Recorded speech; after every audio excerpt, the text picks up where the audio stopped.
Hola, buenas a todos. Muchísimas gracias por la invitación.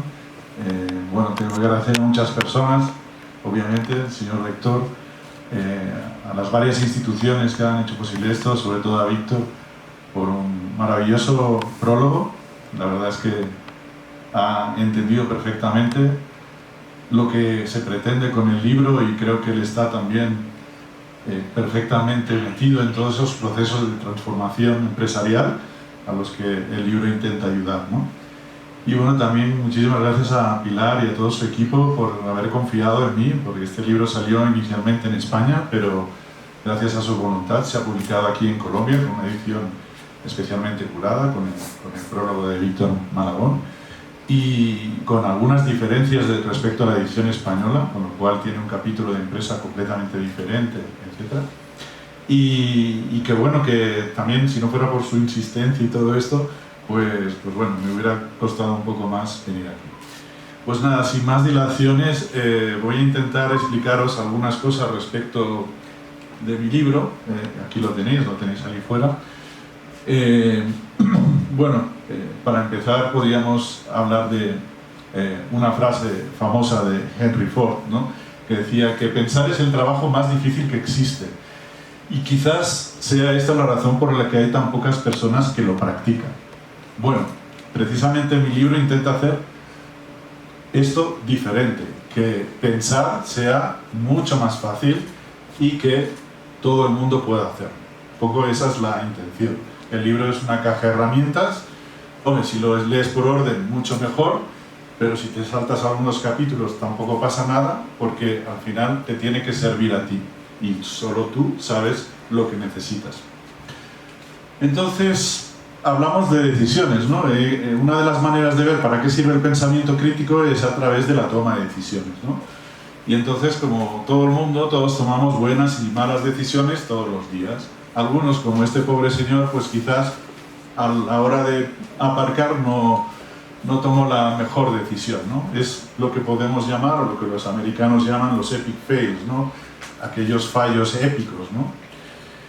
Pues bueno, empezaré pues con una especie de caso de estudio, con una especie de, digamos, de historieta, de cuento, que pasó hace unos años digamos, durante la burbuja de Internet. Eso en el año 1999, y que tiene estas personas como protagonistas. El primero de todos, este señor de aquí, era el CEO, George Bell, de una empresa que se llamaba Excite, ¿no? Que era un portal, un buscador tipo Yahoo, o lo que ha sido después más o menos Google, que estaba en el top 5, era uno de los mejores, ¿no?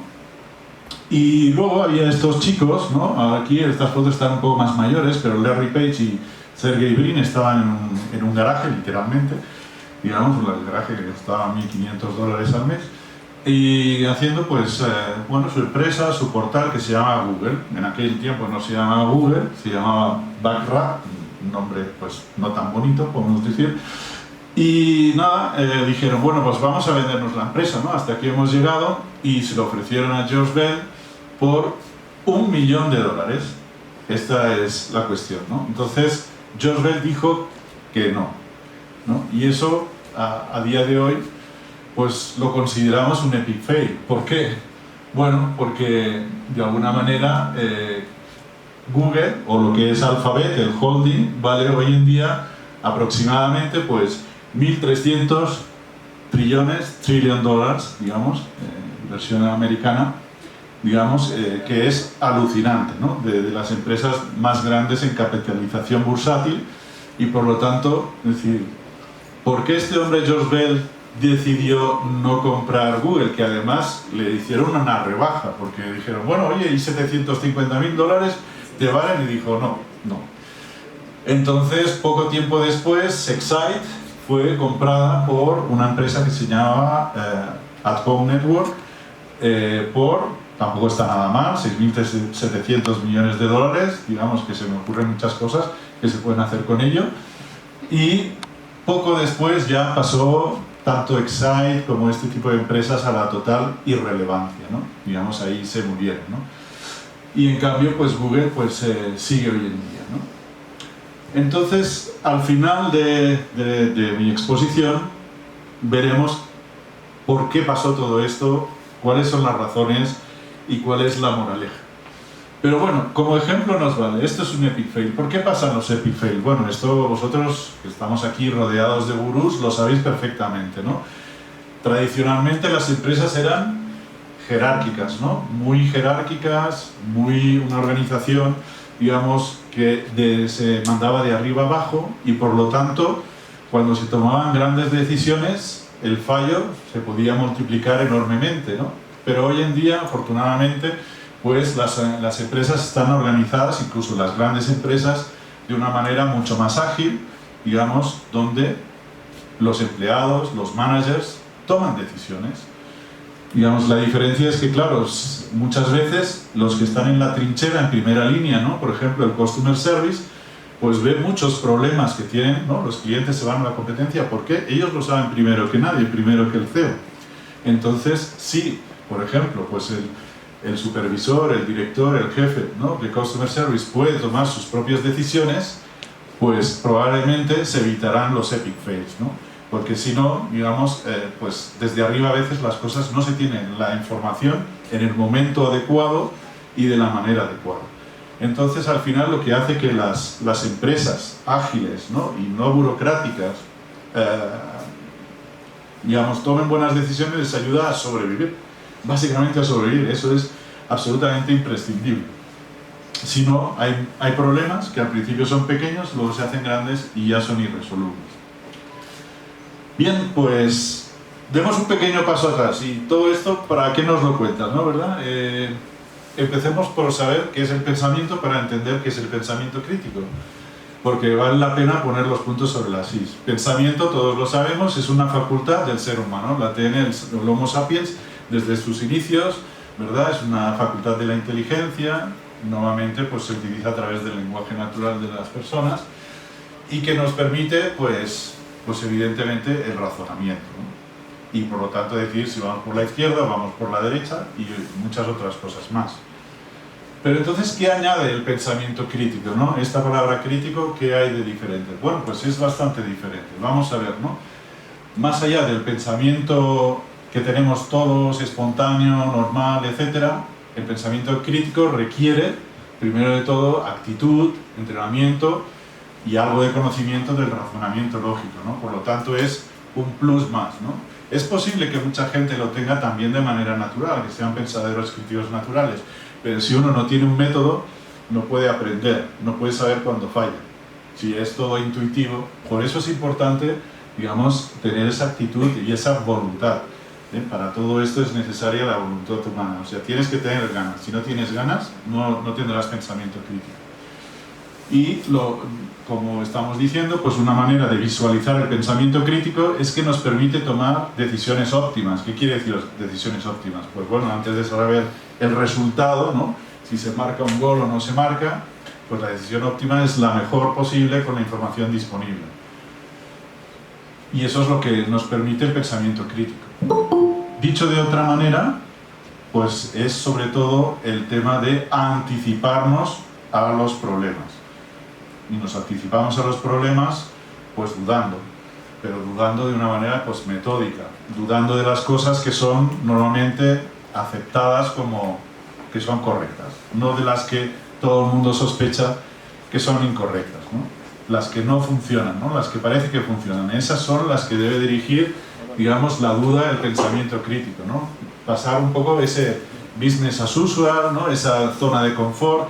Es ahí donde, como detectives, ¿no? Como dice también en el prólogo Víctor, tenemos que sospechar y anticiparnos a los posibles problemas, ¿no? A los epic fails, ¿no? Básicamente. Y entonces detectamos problemas donde no los hay y construimos soluciones. Esto lo veremos ahora con un ejemplo. Y entonces, en términos, pues, digamos, del cerebro, ¿verdad? Pues lo que hace el cerebro es reducir la incertidumbre, ¿no? La sospecha, ¿no? Digo, la sospecha, la sorpresa, ¿no? Porque la sorpresa, hombre, puede ser buena, ¿no? Pero normalmente puede ser muy mala, ¿no? Y digamos, el ser humano está preparado para su supervivencia. Y entonces aquí el pensamiento le ayuda a sobrevivir reduciendo, digamos, esas cosas que pueden ser sospechas negativas, ¿no? Anticipándose a esos problemas, ¿no? Y eso está muy en relación a lo que un premio Nobel, como bien conocéis, Daniel Kahneman, pues habla de estas dos maneras de pensar, el pensar rápido y el pensar lento. Pues bueno, de alguna manera, lo que estamos diciendo es con el pensamiento crítico, si tú te entrenas, digamos que es el pensamiento lento, el que va razonando las cosas, cuando tengas que tomar una decisión rápida, el pensamiento rápido cogerá la buena decisión, tomará la buena decisión si has hecho los deberes. Si no, seguramente te obligará a tomar la peor decisión, ¿no? El epic fail, ¿no? Y una nota al margen solo que quería comentar, y es por lo que considero que en Latinoamérica, ¿no? Y también en Estados Unidos, en este aspecto estamos más adelantados, o estáis más adelantados que Europa, es porque en Europa hay como un lastre con la filosofía, que todo el mundo piensa que filosofía es pensamiento crítico y no lo es. La filosofía está muy bien y te ayuda a tener un espíritu crítico y a ver las cosas de otra manera, pero no tiene nada que ver con el pensamiento crítico. Entonces aquí en España muchas veces cuando les dice pensamiento crítico, sí, claro, sí, yo ya lo sé y tal, y realmente no saben nada. Entonces este es uno de los temas que en general en Europa tenemos, ¿no? Y bueno, aquí un pequeño ejemplo, no sé si para ver cómo funciona esta anticipación del pensamiento crítico. No sé si ustedes tienen muchos leones aquí en la sabana, pero bueno, yo que he trabajado en África, pues por ahí sí que corren hasta fuera de las ciudades a veces, y entonces vale la pena saber lo que tienes que hacer si te encuentras con un león, ¿no? Y ese es el ejercicio de pensamiento crítico, ¿no? Porque el pensamiento instintivo, ¿qué te dice? Te encuentras con un león y dices, bueno, piernas para que os quiero, ¿no? Y empiezas a correr. Esto es lo que todo el mundo pues hace instintivamente porque tienes miedo, porque viene la bestia, entonces te vas corriendo. Pero si tú analizas, un poco pues lees y entiendes lo que tienes que hacer, es justo lo contrario, ¿no? El pensamiento del león es, si corres, eres una presa. Eso es lo que piensa. La presa es porque corres. Entonces, si corres, voy por ti. Entonces, precisamente tienes que aprender a hacer lo contrario. Otra cosa es que lo consigas, ¿no? No estás muerto de miedo, pero bueno, si estás delante del león, pues tienes que estar quieto, depende también de la distancia, y desde luego, pues bueno, incluso hasta levantar los brazos e intentar rugir para plantarle cara, para decir, no soy comestible. Es mucho mejor un ñu, que es como una buena res, que un manojo de huesos como yo, ¿no? Entonces, bueno, yo creo que sea la pieza más interesante y más comestible para los leones, ¿no? El ser humano. Y entonces el tomar estas propias decisiones tiene dos ventajas, ¿no? La primera es que si falla, y hemos tomado esta decisión nosotros, al ser auténticamente responsables de lo que hemos hecho, pues tenemos un método y podemos ver en qué nos hemos equivocado y para la próxima vez pues tener una solución mejor, ¿no? Entonces eso es lo primero, tiene un beneficio, tomar las decisiones uno mismo con un método pues tiene esta ventaja, pero hay otra muy importante también a nivel de inteligencia emocional, ¿no? Y es que, claro, a veces tomar las decisiones te apoyas en lo que dicen otros, los expertos, en no sé qué, o un instituto, o quien sea, pero puede ser que se equivoquen.